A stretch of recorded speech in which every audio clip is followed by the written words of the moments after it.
Hello everyone and welcome inside of the Rogers studio for another segment of North Stars Noise. I'm your host Matt Sanderson. Alongside of me here, Drew Quilan in studio with us. Drew, thanks for being here. Thanks for having me. So obviously you guys came off of a nice victory the other night, edging out a W over the Six Nations Rivermen 6-5. They went up early. They were up 4-2 at one point, and then you guys really battled back. It was a great effort all around. Couple first-year guys really stepped up to the plate as well. Yeah, it was good to get that win against Six Nations. You know, they're a tough team anytime they come here. They were a little bit short guys, but anytime we can squeak a win out of the Six Nations is huge, and it's huge for the confidence of some of our younger guys, knowing that we can beat them any night. So, you've been obviously a staple on this team for quite some time. You've seen kind of the transition, and you've seen some young guys come in. Talk to me a little bit about this rookie core that you guys have, this first-year group, guys like Brendan Welsh who have come in and really stepped up and really made an impact so far early on in the season. Yeah, it's huge having Brendan on our team here this year. Him maybe playing some senior A games and stuff too. So, I mean, he's a great player. He definitely adds some scoring punch to our front there, and it's going to be good having him. All right, so we do have some highlights from this weekend. We'd like to roll those. We're going to start with do we have the Friday night game, Mark? All right, we just got the Saturday night game. Sunday game. Let's take a look at that one. And that's what Owen Sound needed, somebody who could work the top with that back pass or the forward pass. And it's a goal already. There's Brooker Muir. He gets that ball back. It's now sent over to Greg Longbow Jr. over top. In front, they score! And a good opportunity up court. Over, scores!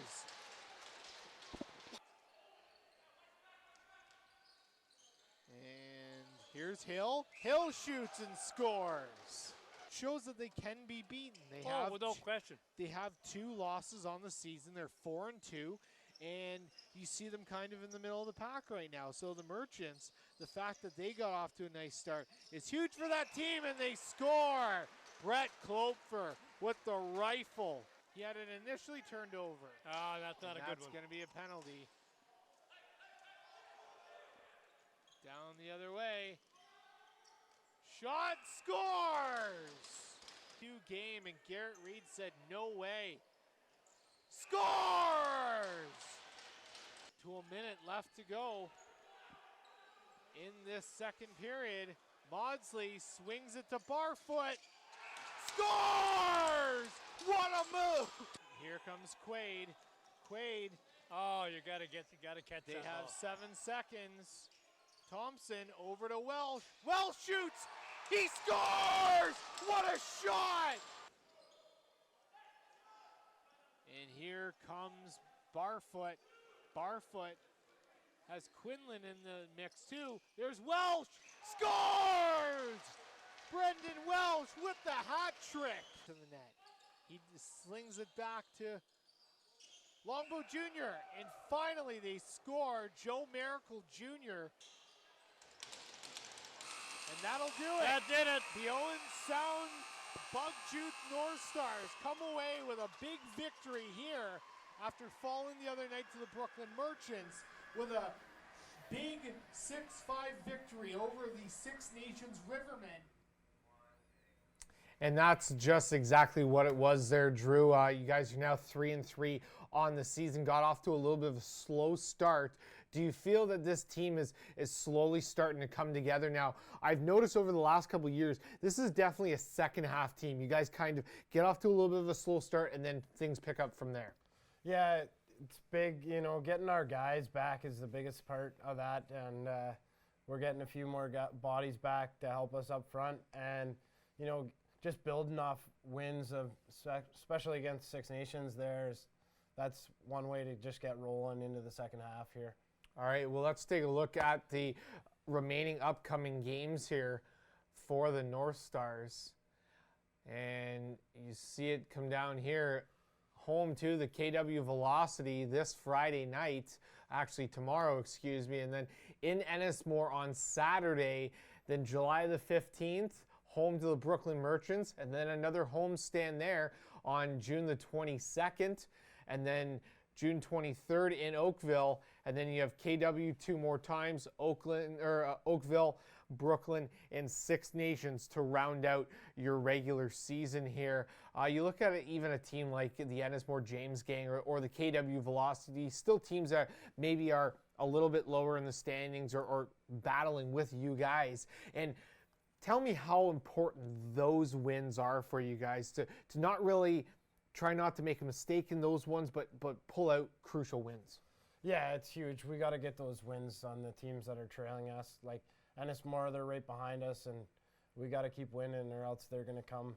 So we got to just keep winning those crucial games, especially against them, because they're right there behind us. So those wins against Kitchener and Ennismore, and we got to even sneak a couple out of Brooklyn there and maybe one more out of Six Nations. Absolutely. So you look at the Six Nations Rivermen's team, they've got 3 losses already on the season.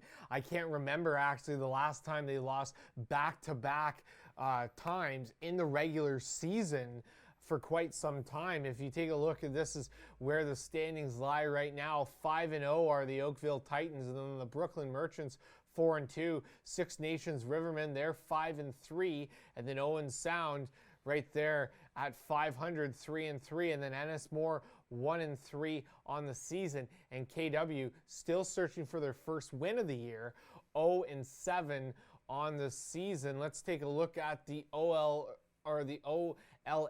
scoring leaders, and Dylan Goddard of the Brooklyn Merchants along with Austin Murphy, they are sitting on top with Gates Abrams from the Rivermen with 29 points in there. Eddie Renault, Dan Michel. You also have Andy Campbell and Brendan Welsh and Sean Lance from Owen Sound in there with 22 points for them. And then Jeff Swift and Cree Blakely. Drew, this team, I know last season you guys had a little bit more heavy hitters. You had a guy like Pat Saunders who you could heavily rely on when you needed a goal. Now it's a little bit more distributed across the board. Are you noticing that there's more guys stepping up into the rush and putting those balls past the netminder? I think that's the biggest part is a lot of guys get to touch the ball more, and those guys are getting chances to step up, and they're doing so. So that's huge, getting points from everybody on our team, and even some of our D guys are chipping in with some goals at good times too. So. And yourself, you've got 1 goal in the season, 3 assists. Tell us a little bit of what you've thought of your play so far this year. I try to chip in offense when I can, see what I can do up there, up front. But just for the most part is trying to shut down other teams' best guys is the biggest part of my game. And if I chip in the odd goal here and there, it's a bonus too. So. Quickly, there was one thing that I alluded to in the broadcast the other day, and I loved how you guys, especially after those first 2 goals were scored by Six Nations, you guys really dialed in on your defense, really pressuring those big guys, forcing them off the ball. You had maybe almost a double team there sometimes as well. Was that something maybe the coach talked to you guys about and said, let's stiffen up the defense on those big guys? Yeah, I think for the biggest part is them. If they get the ball, they're going to be hard to stop getting their momentum going towards the net. So if we stop them, get them away from the ball, and even if we have to double every once in a while to strip them and not let them get any chances. All right, Drew. Well, you guys came up just short last season. You're still looking for another big run this year. We thank you very much for joining us here in studio. You got a big game tomorrow night. What's maybe the mindset in that one? We just got to come out a little quicker than we have been coming out in most games. We've been kind of getting behind the 8 ball at the start of the game, so if we can come out and get an early lead, I think we should be all right. Sounds good. All right, well, we wish you all the best tomorrow night, and we encourage you to tune into that game. Also, grab tickets, head down to the Bayshore. I got to tell you, if you have not caught an Owen Sound North Stars lacrosse game yet, I highly recommend you do it. I always refer to the fact that my mom and dad last season came down, and they had never seen lacrosse before. They watched it, and they fell in love with it, thought it was fantastic, and that it's a lot more, it's very exciting even live. So we encourage you, get those tickets, go down there. It's going to be a good game tomorrow night. So until then, take care. We'll see you around the rink.